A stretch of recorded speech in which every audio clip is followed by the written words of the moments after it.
and welcome to Broadcasting Scotland. It's Friday the 8th of October, and this is Scotland at 7. I'm Andrew Wilson, and this evening I'm hosting the programme from Edinburgh. First, we will have today's coronavirus update, and then I will introduce today's news headlines from Scotland and around the world. As of 2 p.m. today, since the start of the pandemic, a total of 3,252,806 people in Scotland have been tested through the NHS Scotland labs and UK government regional testing centres. Of these, 2,667,159 have been confirmed negative, and 585,647 have tested positive. There are 2,627 new cases of COVID-19 confirmed by a test, and there are 16 new reported deaths of people who have tested positive. The number of patients in Scotland who have died from complications caused by the coronavirus infection now stands at 8,773. This number only includes those who have died having received a positive test for the virus in the previous 28 days. Of the people who have tested positive, 957 were in hospital last night, 64 of whom were in intensive care. As of 8 a.m. this morning, 4,240,984 people had received their first dose of the COVID vaccination, and 3,857,442 had received their second dose. The latest UK daily figures show that 137,541 patients who tested positive for COVID-19 have sadly died from their illness, and that's an increase of 127 since yesterday. This number refers to deaths in all settings, not just in hospitals. A new poll has found an overwhelming majority of Scots believe that Boris Johnson is handling the economy badly. The YouGov poll suggests that 8 in 10 Scots expressing a view think Boris Johnson is doing a bad job at managing the economy, and 3/4 think that Rishi Sunak is doing a bad job at managing the economy too.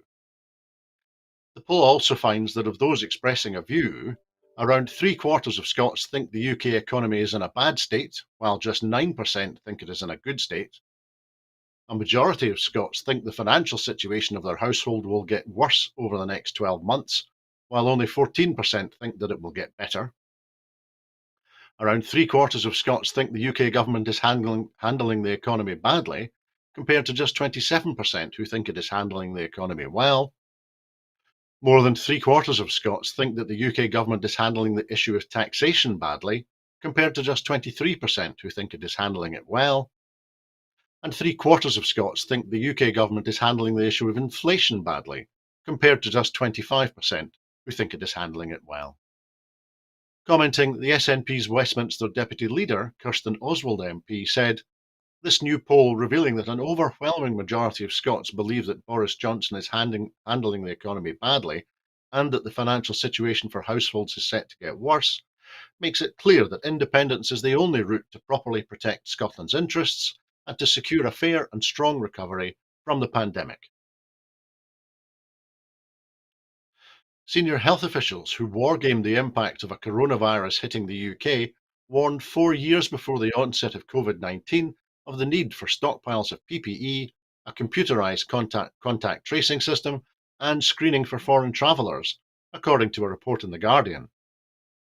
The calls to step up preparations in areas already identified as shortcomings in the government's response to COVID emerged from a previously unpublished report of a health planning exercise in February 2016 that imagined a coronavirus outbreak. It was commissioned by Dame Sally Davis, then Chief Medical Officer, who attended alongside officials from NHS England, the Department of Health, Public Health England, and observers from the devolved administrations. The participants imagined cases of a Middle East respiratory syndrome, MERS-CoV, arriving in London and Birmingham and spreading rapidly, resulting in a large-scale outbreak. Like COVID, MERS causes potentially fatal respiratory illness and can spread asymptomatically. There were no known treatments or vaccines at the time. Government ministers have previously stressed that pandemic planning focused more on flu, so did not prepare the UK for the demands of a coronavirus that it would place on PPE, hospitals and care homes. The disclosure of the 23-page report on Exercise Alice is set to trigger fresh scrutiny of the adequacy of UK preparations. In August, the government refused to release the file, saying it could lead to a loss of public confidence in the government's and the NHS's COVID-19 response, based on misinterpretation of the report. However, a file was released yesterday under Freedom of Information laws to Dr. Musa Qureshi, a clinician campaigning for greater transparency around the government's preparedness for the pandemic, which has claimed more than 137,541 lives so far, according to the government's own figures. Some of the key issues raised in the report became problems in the early weeks of the COVID pandemic. In March 2020, nurses and care workers reported chronic shortages of PPE, leading to fears that they were spreading the virus more than was necessary. This led to a scramble for the right equipment as deaths and cases increased. The UK government also continued to allow people to enter the country unscreened from COVID hotspots such as China and Italy, despite the recommendations in Exercise Alice. The energy regulator Ofgem has said it has no plans to increase a price cap on energy tariffs before April, but is likely to introduce a significant rise after then. Jonathan Brearley, the chief executive of Ofgem, told BBC Radio that the regulator would look at all the factors that go into calculating the price cap, and that he could not yet predict the scale of the expected rise, but he admitted that he was expecting a significant rise in April. The UK introduced a price cap on the most widely used energy tariffs, called standard variable tariffs, in 2019 to end the high standard pricing model which was applied to customers who had not signed up to a new supply contract. Ofgem reviews that cap twice a year and has only just raised the cap by 12% from October to a record £1,277 a year, after raising it earlier this year in April.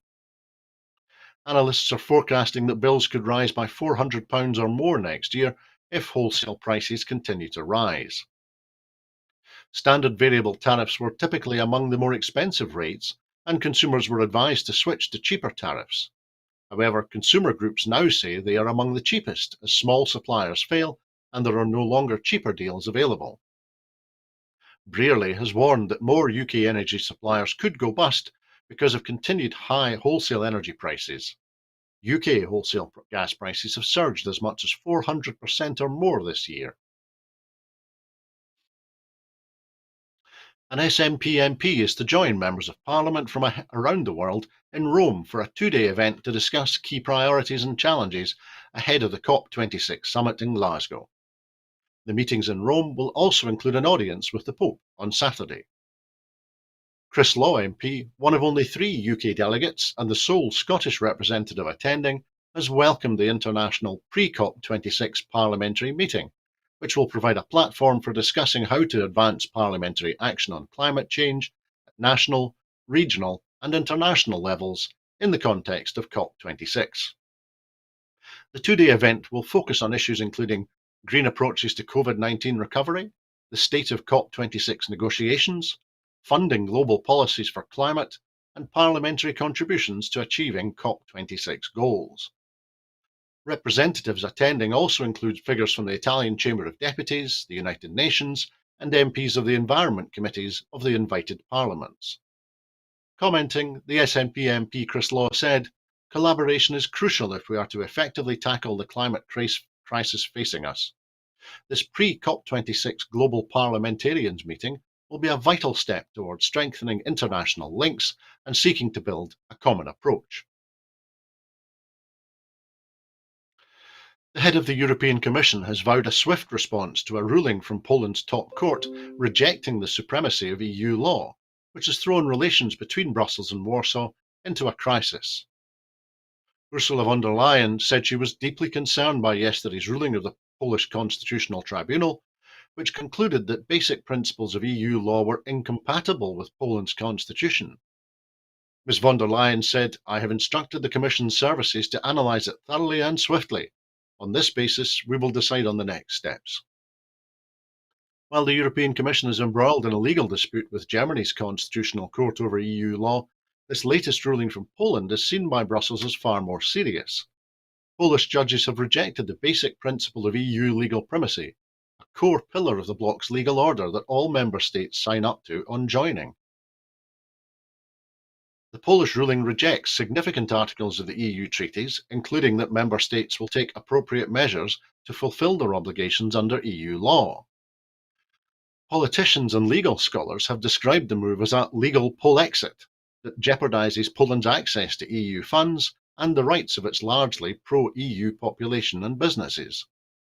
Poland's government has sought to defuse the crisis by saying the rejection of EU legal supremacy did not affect areas where the EU has competence, such as competition and trade.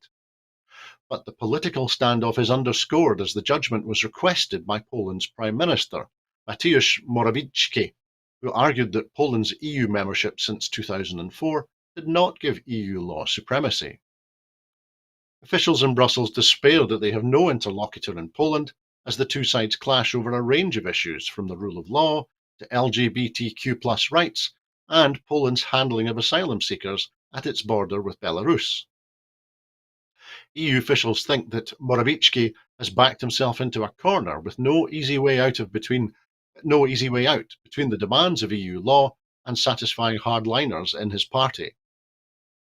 The ruling is the latest twist in a conflict between Brussels and Warsaw that began soon after Poland's nationalist Law and Justice Party came to power in 2015. This ruling party swiftly introduced changes to its legal system that increased government control over judges, widely condemned as weakening the rule of law. This latest conflict adds to the dilemma in Brussels over whether to approve a €58 billion coronavirus recovery plan for Poland. While EU authorities have approved plans for nearly all member states, decisions on Hungary and Poland have been stuck over concerns about the rule of law. Croatia's Interior Minister today admitted that police officers had pushed back migrants at the border with Bosnia, hours after the Prime Minister Andrej Plenković said any use of violence against migrants was shameful.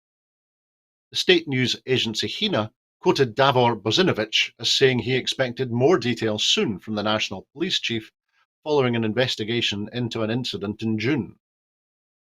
The Chief Police Director immediately formed an expert team which worked intensively, and as far as I know, they concluded there was no involvement of policemen, Bozinovic said. Bozinovic did not give more details. He said on yesterday that Croatian border police acted in line with the law and did not tolerate any abuse of authority. Several European media outlets reported this week that Greek and Croatian officials were illegally and sometimes violently pushing back migrants. The European Union's executive called for an immediate investigation. Non-governmental organisations in Croatia and Bosnia have warned on several occasions in recent years that illegal migrant pushback was happening on the border between Bosnia and Croatia. Under international law, migrants have a right to claim asylum, and it is forbidden to send potential asylum seekers back to where their lives or well-being might be in danger. The journalists Maria Ressa and Dmitry Muratov, who braved the wrath of the leaders of the Philippines and Russia to expose corruption and misrule, have been announced as winners of the Nobel Peace Prize today, in an endorsement of free speech which is under fire worldwide. The two were awarded for their courageous fight for freedom and expression in their countries, the chairwoman Berit Reiss-Andersen of the Norwegian Nobel Committee told a news conference.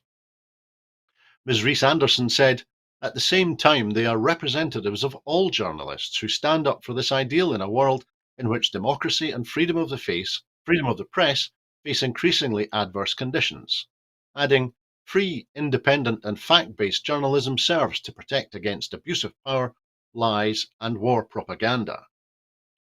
Muratov dedicated his award to 6 contributors to his Novaya Gazeta newspaper who had been murdered for their work exposing human rights violations and corruption. Igor Domnikov, Uri Shekoshechkin, Anna Politskovskaya, Stas Markelov, Anastasia Burbarova, Natasha Estemirova. "These are the people who have today won the Nobel Prize," Muratov said, reciting the names of slain reporters and activists whose portraits hang in the newspaper's Moscow headquarters. In an interview with Reuters in Manila, Ressa called the prize a global recognition of the journalist's role in repairing, fixing our broken world. It has never been as hard to be a journalist as it is today, said Ressa, a 35-year veteran journalist who said she was tested by years of legal cases in the Philippines brought by the authorities over over the work of her Rappler investigative website.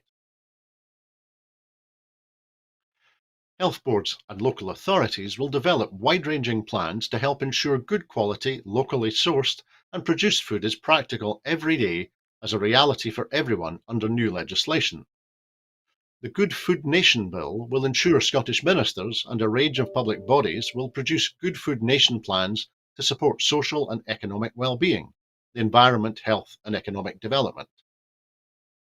The bill lays the foundation for Scotland to become a good food nation, where people from all walks of life take pride and pleasure from the food they produce, buy, cook and eat each day.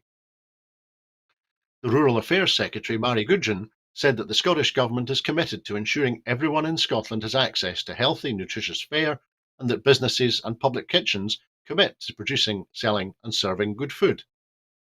It is expected that organisations will play a leading role in this process, looking at how they boost local procurement, cut down food waste and packaging, use in-season produce as well as disposing of food waste in an environmentally friendly way. The Rural Affairs Secretary also highlighted the benefit of wide-ranging food education in equipping school pupils with the key skills they need to cook tasty, nutritious meals using the incredible array of world-class produce we have and enable them to make informed food choices when they are away from home. Ms Gudgeon said, "We have been working across government through an extensive programme of measures to deliver on our ambition to be a good food nation, and our work will deliver action and practical measures which will continue throughout this Parliament, not least to encourage the use of sustainable local produce and to help our children eat well." The Social Justice Secretary, Shona Robeson, has outlined pragmatic and significant changes to the licensing scheme for short-term lets in Scotland. Ms Robeson has set out the changes in a letter to the Local Government Housing and Planning Committee ahead of laying the licensing legislation in the Scottish Parliament next month. These include the removal of over-provision powers from the legislation, a simplification of the way in which neighbours are notified about licence applications, reducing public liability insurance requirements, and removing personal names from the register. Revised guidance will be developed with stakeholders with an emphasis on a risk-based, intelligence-led approach to property inspections, keeping costs and fees under control, and using all the flexibilities in the legislation to facilitate responsible home sharing and bed and breakfast. Ms Robeson said, "Regulation of short-term lets is vital to balance the needs and concerns communities have raised with wider economic and tourism interests. Following our recent consultation and engagement with stakeholders, we are making some pragmatic and significant changes to improve the proposed legislation." An additional £450,000 has been made available as part of Scotland's Events Recovery Fund to help the return of events across the country. This is a top-up to the £2.75 million Scotland's Events Recovery Fund, which opened for applications in November 2020, and together will support 275 events across the country. Among the organisations receiving this support are the Stirling Science Festival, Halloween outdoor events Spirits of Scone, Tamfest, a month of Halloween and heritage events inspired by Robert Burns' Tam O'Shanter poem, and the Highland Ultra, a 125-kilometre race on the 21st of October, set around the coastal mountains of the Knoydart Peninsula. Culture Minister Jenny Gilruth said, "The tourism and events sectors have an important contribution to make to the country's wider economic recovery. We have provided a further financial boost to Scotland's Events Recovery Fund to enable more events to take place. This will help build a stronger and more sustainable sector and demonstrate the Scottish Government's continued commitment to Scotland as the perfect stage for events." And work on the East Kilbride and Barrhead electrification project has moved a step closer. The scheme has been developed by Transport Scotland and Network Rail and will pass through East Renfrewshire and South Lanarkshire to the south of Glasgow. Construction work is expected to get underway on the £63 million Barrhead corridor in April 2022, and it is due to be complete by December 2023. It will support passenger and freight services and will be used as a key diversionary route for cross-border services. The East Kilbride corridor has recently been given approval for single-track electrification infrastructure, and further development work is required to support this. The projects are being taken forward in the face of the significant financial challenges and in light of an uncertain future demand. By progressing with single track, this allows funds to be reallocated to other decarbonisation projects, such as borders electrification. Further development work is also being undertaken to review accessibility across both corridors. And that was the final news item this evening. In making these programmes, Broadcasting Scotland relies on the support of viewers and others who value our distinctive approach to news, current affairs and culture. If you would like to support us, and we would really like you to support us, then please consider subscribing or donating to Broadcasting Scotland. You will find the link to do that on the screen now. There are other ways in which you can contribute to our work. If you would like to volunteer to work with Broadcasting Scotland, either behind the scenes or in front of the cameras, or in any other way that helps our work and promotes the station, particularly during COP26, then please visit our website at www.broadcastingscotland.scot and send us a message there. Meantime, we will be here at 12 noon sharp for the next edition of the Full Scottish on Sunday, so please tune in then. Thanks to everyone for joining us on Broadcasting Scotland this evening. And so that's the way it is in Scotland. I hope that you have a very peaceful weekend. What distinguishes Broadcasting Scotland from a website or blog, apart from our brilliant programmes? Hi there, I'm Gordon Ross. Are the costs we face to enable us to produce those programmes. These costs are significant and ongoing. However, our facilities are able to do so much more if only we had the staff. In the last year, some of our supporters have cancelled their subscriptions. In one way, we would prefer it if it was because they didn't like us, rather than it being because of the financial pressures which we are all under because of COVID. The really positive outcome of our fundraiser is that at a time of economic challenge in Scotland, we will use your donations to create jobs and in a small way contribute to improving the Scottish economy. If you want us to be Scotland's independent broadcaster, able to provide an alternative mainstream television platform, then please support us. Scotland is going to be an independent country. Just imagine what we could do if we had even 1% of the BBC Scotland channel's budget. Imagine. And then please consider turning your imagination into reality. Please support us if you can afford it.